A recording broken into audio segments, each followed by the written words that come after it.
Hello everyone, আমি অঙ্গনা বিশ্বাস research paper writing কোর্সের ইনস্ট্রাক্টর হিসেবে আপনাদের সাথে থাকছি। Recently I completed my bachelor of science from department of electronics and telecommunication engineering CUET. Research paper writing অত্যন্ত এসেনশিয়াল একটি বিষয়। এখানে আমরা অনেকেই বুঝতে পারি না কীভাবে রিসার্চ পেপার লিখতে হবে, কীভাবে রিসার্চ পেপার রাইটিং শুরু করতে হবে, কিংবা রিসার্চ পেপার রাইটিং কীভাবে রিড করতে হয়।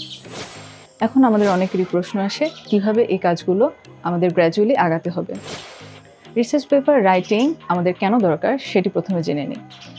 রিসার্চ পেপার রাইটিংয়ের প্রথম জিনিসটি আমাদের আসে আমরা যখন আন্ডারগ্র্যাড অবস্থায় থাকি, আমরা রিসার্চ পেপার রাইটিংটি কিভাবে লিখবো সেই থিসিস পেপারটি আমরা বুঝতে পারি না। প্রথমে সেখানে আমাদের দরকার হয়। দ্বিতীয়ত আমরা যখন অনেকে হায়ার স্টাডির প্ল্যান করি, যাদের আমাদের হায়ার স্টাডি করার ইচ্ছা থাকে, এক্ষেত্রে যদি আমাদের আগে থেকেই 2-1টি পেপার থাকে, এটা কিন্তু মন্দ হয় না।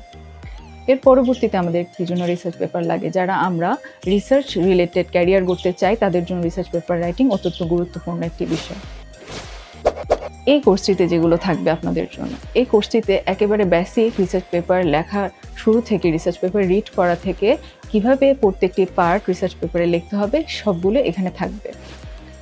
একটি রিসার্চ পেপার কিভাবে রিড করতে হয় এবং শেষ পর্যন্ত কিভাবে সাবমিট করতে হবে সবই থাকবে এই ওভারঅল কোর্সটিতে।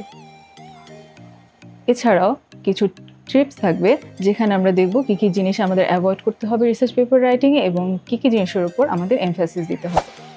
আমার iSchool কোর্সটিতে অংশগ্রহণকারী সকলের জন্য থাকছে শুভকামনা। ধন্যবাদ।